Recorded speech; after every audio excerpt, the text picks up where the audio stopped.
Ako'y may alaga, isang tutang mataba. Meron akong tuta, malusog mataba, at sadyang sa akin ay di sumisira.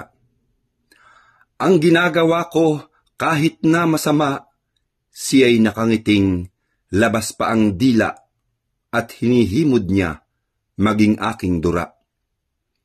Ang tuta kong ito ay sunod-sunuran sa lahat kong gusto maging ano paman. Pag sabi kong upo, ay naupo naman. Pag sabi kong taas, nataas ng kamay. Mukhang matalinong, parang naturuan. At sino bang tuta ang merong talino?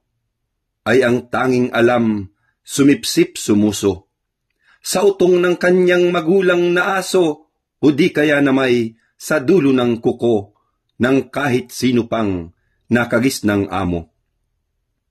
Subalit ako po'y sadyang nangangamba na kapag ang tuta ay maging aso na, at ang kanyang amo'y matakaw talaga, baka ang aso niya ay maging vampira na ang sinisipsip ay leeg ng iba sa utos ng kanyang among sinasamba.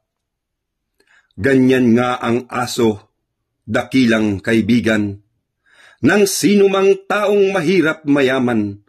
Ang tuta pa kayang wala namang muwang kundi ang sumunod kahit kanino mang bumusog sa kanyang among nakagisnan.